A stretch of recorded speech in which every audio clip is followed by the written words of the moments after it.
Welcome to Macro Magic. I'm Sheri DeMaris, and with me today in our kitchen studio is Mary Heine. She actually is a flight attendant who's vegan. She's been an opera singer before. She plays the violin, many wonderful talents, and so beautiful a person inside and out. So I'm so happy to have her on the show. And she's here to demonstrate how to make a simple lentil vegetable soup. So we've been cutting some of these beautiful organic vegetables. So welcome, Mary. Thank you, Sheri. So tell us a little bit about how, well, first of all, we want to hear how you gained all your talents and then became vegan. So I know you're so musically inclined. When we first met, you shared all sorts of information about being an opera singer and play the violin in the orchestra. Like, amazing. Well, I'm from a family of 8 children, so I had to find a talent so I could get noticed, because if you were just shy, you didn't get fed. So I had to, my mother said, "Hey, how about the violin?" And I said, "Yeah, let's do the violin." So out of the 8 kids, 3 of us play the violin, but I'm the one that stuck with it. So that's amazing. And you're still playing today? I'm still playing. I'm going to cut while you're talking. Sure. As a child, my father thought it would be a nice idea to send me to Germany for the summer. He knew some people there that had daughters my age. So they put me on a plane with a violin all by myself. I was 8 years old. Oh my gosh. I actually just took my violin out during the flight and started playing up and down the aisle. I thought, well, no one's telling me not to.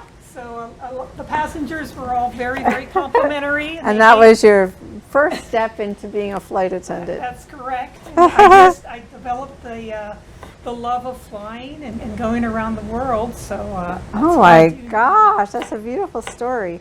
So how did you get interested in the opera? The opera came later.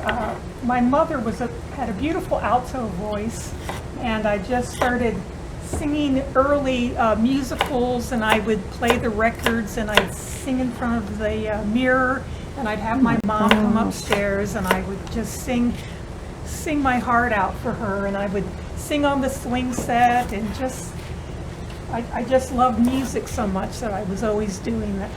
What a gift! And it's so healthy to, for your heart and lungs to sing as long as you can. So we're gonna turn on the stove, and then Mary's gonna just show us how she starts with a nice vegetable broth for the base of the soup. I learned not to put oils in my food anymore. I feel like I can taste the vegetable better without some of the oil. It's also better for my digestion and weight. So I now just start with the broth inside the pan, let that get hot a little bit. I'm going to add some of the spices. I love dill with lentils. I think that brings out a really nice. That's so nice. Dried dill. Right, dried dill. And then I also put in some oregano and a little bit of salt, very little, and some black pepper. It's interesting you start off with the spices. That's really nice. I like that. And I like to also put some of the tomato paste in here. And for the recipe, you can visit our website, macromagic.com, to pull up Mary's recipe for the show. Basically, it's all ingredients you can find in your supermarket. So these are fresh mushrooms that we just skinned the brown outer layer off. My sister taught me. I learned a lot from my sisters. We all would cook, and I remember I was about 12 years old, and my sister was making a macrobiotic stir fry. And I walked in and I said, "Well, what are you doing?" And she told me. I said, "Well, where's the recipe?" She said, "Oh, I don't have a recipe. I'm just making it up." And I thought, wait a minute, you always have to have a recipe. And I said, "Well, what happens if you put 2 ingredients together that will kill us?" She said, "No, that's not how that works." And that's what we teach in our school, our online school at the Macrobiotic Global Institute, is we give you recipes and cooking videos to watch, but then we encourage you to switch over the recipes to maybe something that your great-great-grandmother used to make, or some things that you saw online. You just switch the ingredients, to make them healthier ingredients.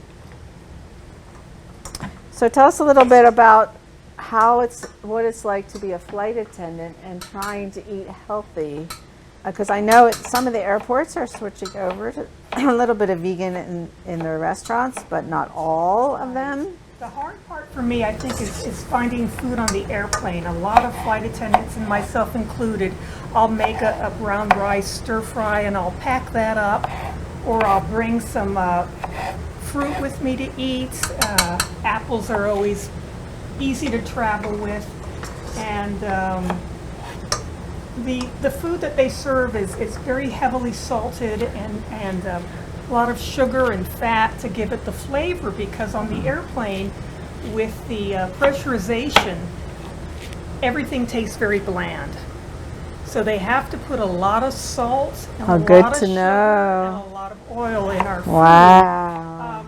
We do have vegetarian options, so we have that available for people, gluten-free, diabetic meals. The vegetarian are usually the Indian vegetarian, and I would suggest if you want to eat better, I would pre-order a vegetarian meal. Oh, I've read more and more, airlines are switching over more to plant-based foods just simply because more people are eating them, which is a good thing. It's excellent. But you have to be careful of the ultra-processed and the salts. That's true. That's true. And some of the airports, like I know LA airport used to have Real Foods Daily restaurants. Some of the airports have great restaurants, and then other airports it's really hard to find. I like to add the root vegetable after I add the onions. When it starts to stick, I put a little bit more broth in there. I love that you start with all those really nice spices. I love the dill. That sounds so good. The heat of the pan also brings out some of the flavors. Nice, nice. And these are just russet potatoes that we took the skins off. This real simple, easy recipe, right? When I come home, I'm very tired from international flying, so I like to just make something very soothing, very simple. I would say, for the most part, I make stews and soup.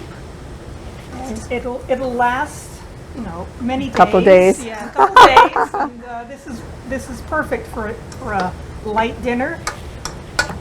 And the other important thing is when you travel, you don't get the greens and the beans, so you want to come home to like more homemade food, I'm sure. I fly a lot to Switzerland and Germany, and they are very tuned into people's dietary needs, and there are a lot of wonderful vegan restaurants. My favorite are in Berlin.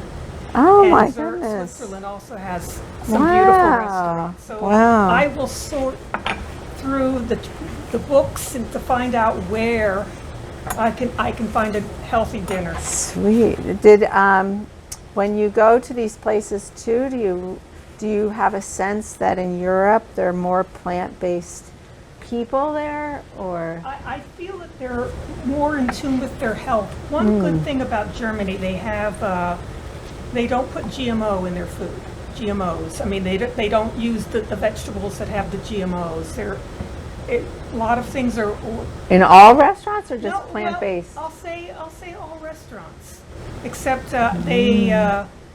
Germany especially leans heavily towards the meats, the porks, and the tourists like to go to those restaurants. So I say goodbye to my crew and I go off to my vegan restaurants. On the train, On the train, a couple more miles down. Absolutely. So these are green lentils, right? And how soon in the process do you have to add them? Because I know they take a long time to cook. It will take about 45 minutes. Okay. After these start wilting down, then I'll start sprinkling some of these in here. I also love to add a roasted red pepper. Oh, wow. This is that, great. That just brings out a real earthy, rich, savory flavor to this. It's beautiful ingredients in this recipe. It smells good. So we're not going to have enough time throughout the whole show to cook the lentils till they're soft, but we do have in the second half a cheat bowl of lentils that have already been cooked to show. This is a magic show, right? Magically it appears finished. So you're layering it in, and it just takes a simple soup pot and a flame to cook the soup. And with the vegetable broths, I always tell my viewers, make sure there's no added sugar, chemicals, preservatives, anything. You know, read the ingredients of your soup broths, especially. And I like to add a piece of kombu. And so kombu is a seaweed, and we had Ocean's Balance on last week talking about kombu helps break down beans when you cook it. It's sort of like a natural bay leaf, which we also have a bay leaf. I put the mushrooms in last. I don't like them too waterlogged. And I like just for the soup just to have the broth just to the top. Because these are lentils, I will add a little bit more because the lentils do absorb a lot of the water. The wonderful healing properties of lentils is that they're very good for your lungs. So during the pandemic, we would recommend them often for people to, build up their immune system. We're going to take a commercial break. When we come back, the soup will be done. And we're going to talk more to Mary about her ventures and her recipes and experiences with vegan cooking.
Welcome back. I'm Sheri DeMaris with Macro Magic, and we made this beautiful lentil soup with Mary Heine. She's sharing with us all of her wonderful experiences as she turned vegan. How many years ago? It's been about 25 years ago. Oh my gosh, I'm so impressed, and I just am impressed with her style of cooking. I think this recipe is really delicious in that it has so many great herbs in it. So show us maybe the magically finished bowl. Magic, yes. I don't like a real watery soup. I like something that has more bite to it, which I think that's why I like the mushrooms and the potatoes in it. And the lentils, once they absorb a lot of the water, they're more chewy, and it just feels like you have a full dinner in just this bowl of. It looks so appetizing. Thank you. And yes. So delicious. And I love the red peppers. It really adds color. Yes, it does. And the potatoes as well, like really deep nourishment. So tell us how, or your sister influenced you, but how did you finally come to the conclusion that you just wanted to be vegan? Well, first I started off as a vegetarian, and I thought it was very easy. I had a piece of prime rib on a layover, and I had the worst indigestion. For 3 days, I just felt something really heavy and tight in my heart, and I just said, I can't digest meat anymore. So I just stopped eating all meat. I remember sometimes eating at a fast food place, biting down on my hamburger and spitting out something that looked like my tooth. What it was cow bone. And I just said, this is the universe telling me, stop eating the meat. So I did it very easily. And for years I was vegetarian, and then I met you. I met you in a dressing room. And Lily Pulitzer. Yes, and we noticed each other from various things, and you said, well, are you vegan? And I thought, well, no, I'm vegetarian. And you said, Mary, if you're eating eggs and if you're eating dairy, you might as well keep eating animals. And I said, really? You said you're doing it all wrong. So I thank you, Sheri, for many decades of healthy eating. And I thought I only taught the students in the class. No, not in the dressing rooms. Not in dressing rooms, that's right. So. Oh, that's so nice. Now, once you switched over, did you feel a difference? I felt physically, I felt so much lighter.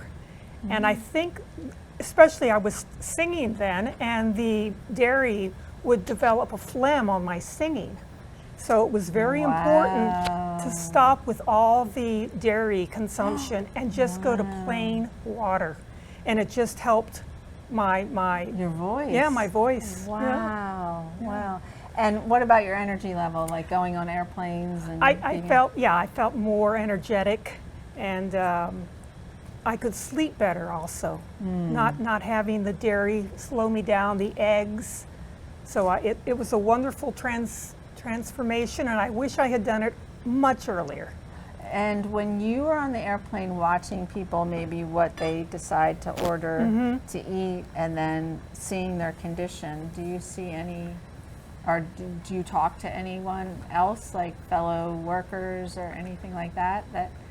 I do. Sometimes I'll say to a flight attendant, do you want to go with me to this wonderful vegan restaurant? I promise you, it'll be so wonderful, and I'll treat. And they say, yes, of course.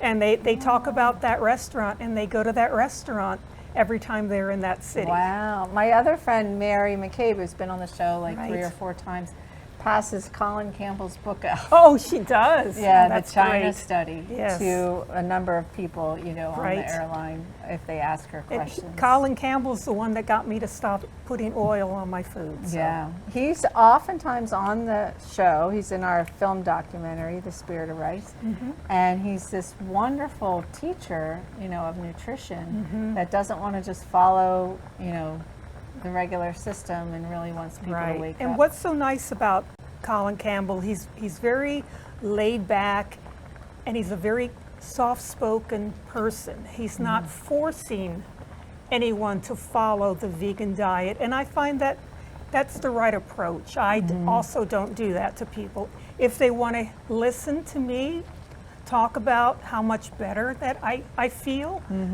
but I won't push people, and I won't say, ooh, you're eating meat, because I don't want them to say, ooh, you're eating brown rice. Yeah, for sure. Everyone should have the right to choose whatever they choose. Right. And we just like to talk on the show, the benefits of going vegan, going macrobiotic, and talk to people like you as to, what differences they see in their lives. Right. You mentioned opera singing. Tell us a little bit more about your journey through opera singing and what occurred, what your experience was. Well, my mother had, as I said, a beautiful voice, and I inherited that from her. And being one of 8 children, you have to do something that gets you noticed. So I started singing, and it came very easily to me because I had such an extensive background in the violin and also piano. So my voice developed very quickly. It does take years and years, especially for a mezzo-soprano, for their voice to develop, to mature, to darken.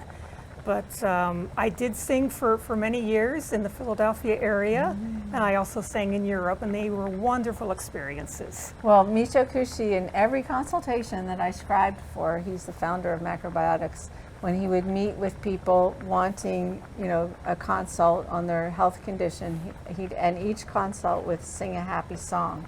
So finally I asked him why. Why are you recommending that? And he said, when you sing, you bring joy, or you open up your heart energy, your heart meridian, and also your lungs, your ability to breathe. Right. So it actually is very healing, especially if someone is, challenged with a health condition. Right. It is very dry on the airplane, so I always recommend to passengers and also to flight crew. We drink as much water as we can, and on the layover we also just keep drinking the water. It helps with the jet lag, and it just helps with the dry air. And if you find yourself getting hoarse, it's because you're dehydrated on the airplane. Wow. So water is very important. I always too recommend, in my cookbook at the back with traveling, carrot juice with ginger. Well, that sounds because great. ginger is that there's an element of ginger that helps air sickness because it creates circulation. So your Right. circulation keeps, oftentimes in an airplane, your circulation gets constricted. Right. I also tell people if they're starting to feel a little nauseous, if they've dressed in layers, start taking off the sweaters. Just start taking off things that are too warm, the blanket. Put the air on, and just to be cool. Sometimes if you have a cloth with you, I'll put some ice and some cold water, and I'll just put it behind people's necks. Wow. And it helps with the nausea. Wow. So that's a good Yeah, tip. they also recommend that if you go into heart fib. We used to get frozen peas sometimes to put on my mom's neck because that calms down the heart Right, too. right. And flying high or high elevations would Right. disturb the heart. And sometimes people think that if they drink water, they have to get up to use the bathroom. Well, that's actually a good thing because you don't want to sit too long and have the blood pool in your legs because we do have people passing out. And I can usually tell they haven't been drinking water. So drinking water is the best. Is the best. Solution. Yes. And then other healthy ideas for what to pack on an airplane. You have to buy the water at the airport because they won't let you Right. through. That's true. But things to pack might be like a green apple. They use that for upset stomach, or a nice sushi roll like made out of brown rice, or sometimes we just pack whole wheat sourdough bread with hummus on That's it. good. Or something. Yeah. Because again, everything is overly salted, and a lot of fat is put into the food. So I don't know why people feel sluggish because of that. But if they can just maybe not eat all the food that's there and bring healthy snacks with them. Yeah, because also having all that salt, you would think makes you crave more liquid or get Right. dehydrated. And if you're not drinking, Right. So they drink the soda pop, which only just makes you feel a little bit more nauseous. So again, water is the way to go. go. Oh, I'm so glad you're helping us with this, Mare. So how often do you fly? I fly usually once a week, and I do fly to Europe. Wow. And I try on my layovers first to find the vegan restaurant, and also to see a performance, to see an opera, to go to the symphony, just so I can still feel that my music background, which is who I am as really a musician, that I can enjoy my layover. First, I'm eating very well, and second, I get to hear beautiful music. So it's very enriching. So yeah, culturally. I try not to sleep away my whole layover because I'm only there, usually just 24 hours. So to make up the time difference, I remember Denny Waxman used to say, go to their schedule right away. Right. Like if they have breakfast when you land, eat your breakfast. Right. Go into their cycle. Right. To Try to take a walk. A lot of us go to the grocery store because usually the grocery store, they have such interesting groceries, and the food is much healthier. Yeah. So I try to buy some things to bring back with me that don't have the artificial flavorings and the dyes in them. Yes. Yeah. When we teach in Amsterdam every summer, I always try to put some things in my suitcase that we can't find over here because they have really unique natural foods overseas. And I think it's much more common that people are attuned to their bodies. In Europe, they're out there exercising, they ride bikes, and they're out walking. I find that it's much different than in America, where you have to get around with cars. In Europe, in the cities, everyone is out walking. So important. In Amsterdam, they're all riding bikes. Right. You have to be careful in Amsterdam. Yeah. I've had some close calls. So tell us a little bit more of your favorite recipes. What else do you like to cook besides the lentil? In the summer, I have a garden like you, and I grow my own vegetables. So I will also make an asparagus soup, which is fabulous. And I grow many varieties of lettuce and the tomatoes and the squash. Oh, nice. And I make a lot of salads in the summer. And when is your cookbook coming out? Well, cookbook. Well, that's Singing something while new. you cook. Singing while you cook. That would be a good one. There you go, there. Well, thanks for coming on the You're show. welcome. It was so exciting to see you. I haven't seen you in so long, and you Yeah. look great. Thank you. The vegan diet is really working. And we hope to see you maybe on a show again, or maybe on our next flight to Germany. See me on the airplane. And thank you, viewers, for watching. Make sure to check our website out, macromagic.com, if you want to see Mary's recipe or some of the other recipes from other episodes. We have some really fun upcoming workshops that are for free. If you subscribe, we'll send it to you in a newsletter. Thanks for watching, and we'll see you next time. Bye-bye.